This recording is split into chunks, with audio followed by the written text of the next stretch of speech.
अभी जो मैं बयान देने वाला हूं उसका शीर्षक होगा स्वामी ओम जी का योगी को लेकर चौंकाने वाला खुलासा।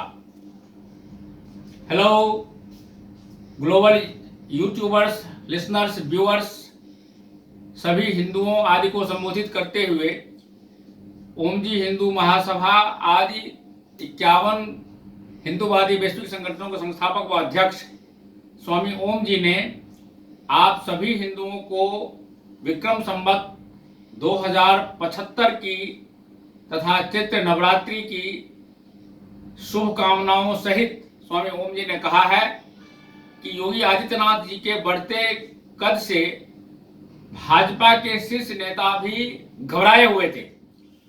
योगी का नाम खराब करने के चक्कर में बीजेपी द्वारा योगी के साथ विश्वासघात किया गया, जो सरासर गलत है और हिंदुस्तान के खिलाफ है।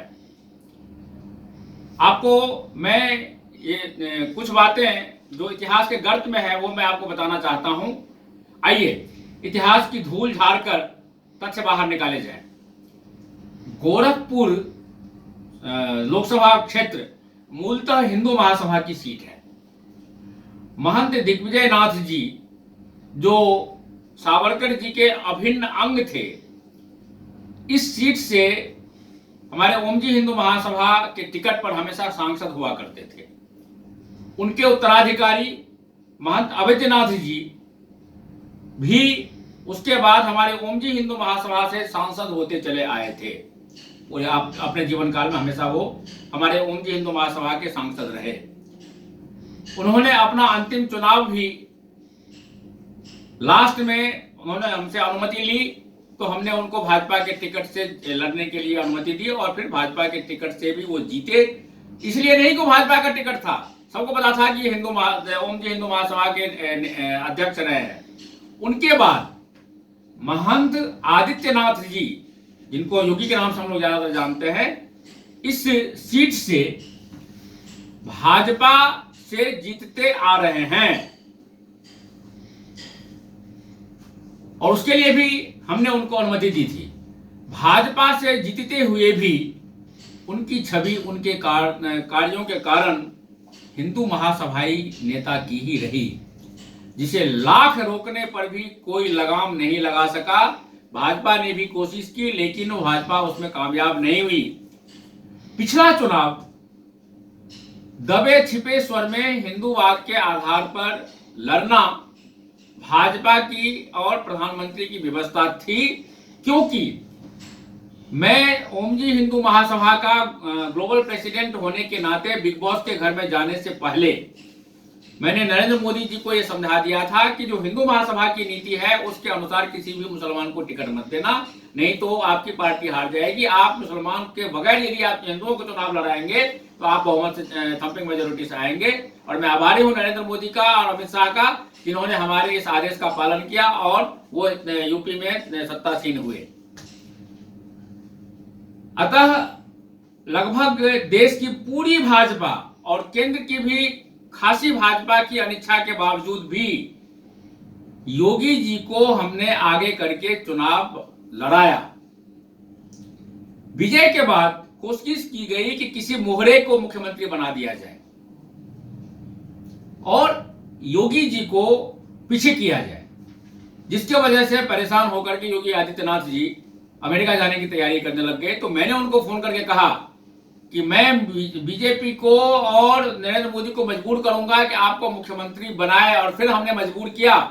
मैंने नरेंद्र मोदी को, अमित शाह को, इन सबको कहा कि यदि तुम योगी जी को मुख्यमंत्री नहीं बनाओगे तो हम उनको दोबारा से ओम जी हिंदू महासभा का नेता बना करके और हम उनको दोबारा चुनाव लड़वा करके हमको थम्पिंग मेजोरिटी लाएंगे, लेकिन तुम्हारी भाजपा खत्म हो जाएगी। जिसके वजह से मजबूर होकर के योगी आदित्यनाथ जी को मुख्यमंत्री इन्हें बनाना पड़ा। लेकिन हम सभी ने ये जो दबाव बनाया, काफी दबाव बनाया, और सोशल मीडिया के द्वारा भी हमने योगी जी के कद को राष्ट्रीय स्तर पर हमने उनको विस्तार दिया।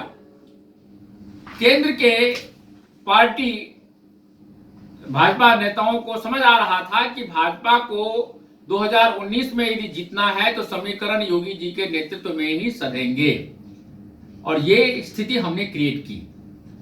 अतः उनको मुख्यमंत्री मजबूरी में इन्होंने बनाया, मगर घोड़े की पिछली टांगों में जो धगना, खुले चलते घोड़े के पिछले पैरों को आपस में जो बांध देते हैं, आप लोगों ने देखा होगा, वो बांध दिया गया। आइए धगने का दर्शन आपको कराते हैं कैसे उनको बांधा, उनके दोनों पैरों को कैसे बांध दिया गया। राज्य की प्रशासनिक मशीनरी की ट्रांसफर पोस्टिंग का सारा काम भाजपा के संगठन मंत्री सुनील बंसल, जो मोटे पैसा रिश्वत खाने में माहिर हैं, मोटी मलाई के विशेष शौकीन हैं, और मोदी जी के प्रधान सचिव नृपेंद्र मिश्र के हाथ में उन्होंने ये काम दे दिया और योगी जी के हाथ से वो काम ले लिया, जबकि नियम के मुताबिक मुख्यमंत्री जिसको जहां चाहे ट्रांसफर कर सकता है, जहां चाहे लगा सकता है, वो अधिकार इन्होंने इनडायरेक्टली उनका छीन लिया। वरिष्ठ अधिकारी सीधा उन्हें ही रिपोर्टिंग करते थे, योगी जी को रिपोर्टिंग नहीं करते थे, जो कानून के खिलाफ हैं। कई अधिकारियों को योगी जी चाह करके भी नहीं हटा पाए, न विचारधारा के अनुकूल अधिकारी पोस्ट कर पाए। नहीं तो वो चाहते थे भाजपा विचारधारा वाले अधिकारियों को आगे लाया जाए, तो नहीं हो सका। उदाहरण के तौर पे मैं आपको नाम बताता हूं, मेरे परम भक्त हैं डीजीपी सुलखान सिंह। उनके रिटायर्ड होने के बाद योगी जी ने ओपी सिंह को उत्तर प्रदेश का नया डीजीपी बनाने का प्रस्ताव केंद्र सरकार को भेजा था। आपको याद होगा, ओपी सिंह जी वही हैं जिन्होंने राम मंदिर बनाने का कसम खाया था और बहुत ज्यादा वो वायरल भी हुआ था सोशल मीडिया में, अखबारों में, चैनलों पे भी। लेकिन उनको डीजीपी नहीं बनाया गया। राजनाथ सिंह फाइल पर बैठ गए, बल्कि बैठे नहीं बल्कि लेट गए। महीना भर उत्तर प्रदेश बिना डीजीपी के रही, बिना पुलिस के मुखिया के रही, लेकिन उनको नहीं बनाया गया क्योंकि वो हिंदूवादी और राष्ट्रवादी थे, हैं और रहेंगे, और मैंने उनकी तारीफ की थी। परिणामतः ब्यूरोक्रेसी में बहुत बुरा संदेश गया। ब्यूरोक्रेसी वो घोड़ा है जो बैठते ही सवार को पहचान लेती है। उनको पता लग गया कि योगी जी की कोई औकात नहीं, यदि औकात है तो वो सुनील की है और नृपेंद्र मिश्रा की है, राजनाथ सिंह की है। निकाय चुनाव में गोरखपुर की सीट पर योगी जी धर्मेंद्र सिंह को टिकट दिलाना चाहते थे,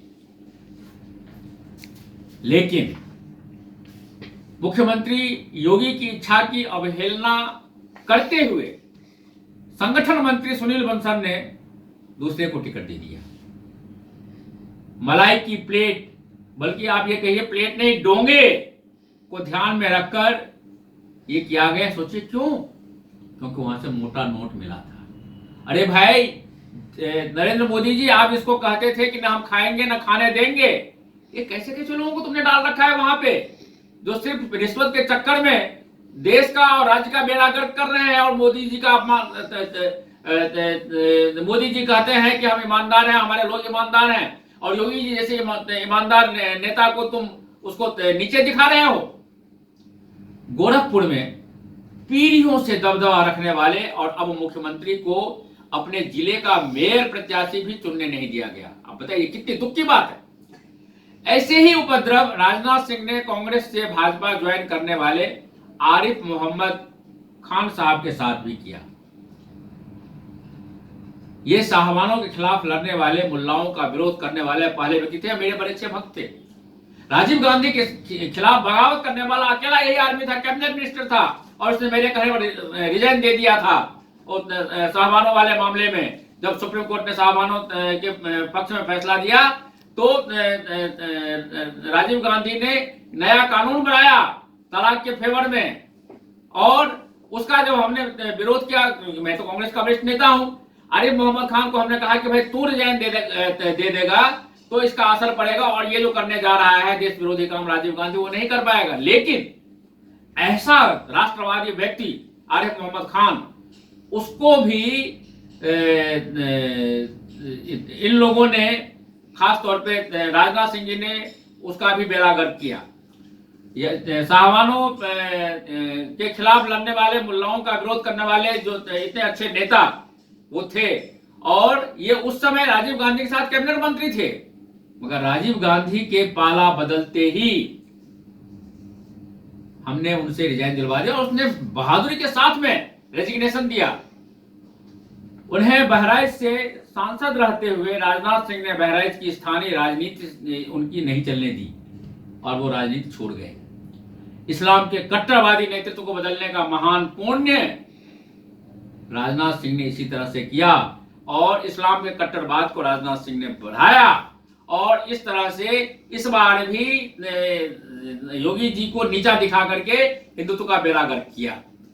हाल ही में राज्यसभा टिकट का बंटवारा हुआ और राजा भैया के बेहद खास एमएलसी यशवंत सिंह जी ने, जिन्होंने योगी जी के लिए विधान परिषद से इस्तीफा दिया था, जिस सीट पर योगी जी उपचुनाव लड़कर सदन में पहुंचे और आज मुख्यमंत्री हैं, उस समय यशवंत सिंह को राज्यसभा टिकट दिए जाने का आश्वासन दिया गया था। मैंने भी मोदी जी से बात की थी तो मोदी जी ने कहा था कि ठीक है यशवंत सिंह जी से आप रेजिग्नेशन दिलवाइए, हम यशवंत सिंह को राज्यसभा का टिकट देकर के हम संसद में ले आएंगे। और इसी आश्वासन के मुताबिक यशवंत सिंह से इस्तीफा दिलवा करके योगी जी को हमने वो टिकट दिलवाया था, जिसकी वजह से आज वो यहाँ पर मुख्यमंत्री हैं। इसी कारण राजा भैया ने फूलपुर लोकसभा में जमकर बीजेपी के लिए प्रचार भी करवाया। कुछ दिन पहले तक यह तय था कि यशवंत सिंह को योगी जी राज्यसभा में भिजवाएंगे, पर इन्हीं खुराफातियों ने यशवंत सिंह का टिकट काटकर हरनाथ सिंह यादव को थमा दिया, जो योगी विरोधी हैं। प्रदेश के मुख्यमंत्री को राज्यसभा की 10 में से किसी एक पर अपनी पसंद का उम्मीदवार बनवाने नहीं दिया गया है। इस तरह विश्वासघात करके योगी जी को कमजोर किया गया। अब गोरखपुर लोकसभा उपचुनाव का समय आया। गोरखपुर सीट पर पीढ़ियों से गोरखपुर मठ का दबदबा रहा है। योगी जी ने कई नाम सुझाए, जिनमें मठ से जुड़े ब्राह्मण सहयोगी, निकाय चुनाव में ठुकराए गए धर्मेंद्र सिंह और अंत में मठ से जुड़े दलित योगी कमलनाथ। आप देखिए, दलित हैं, योगी हैं और योगी आदित्यनाथ के परम मित्र, परम भक्त, परम शिष्य हैं,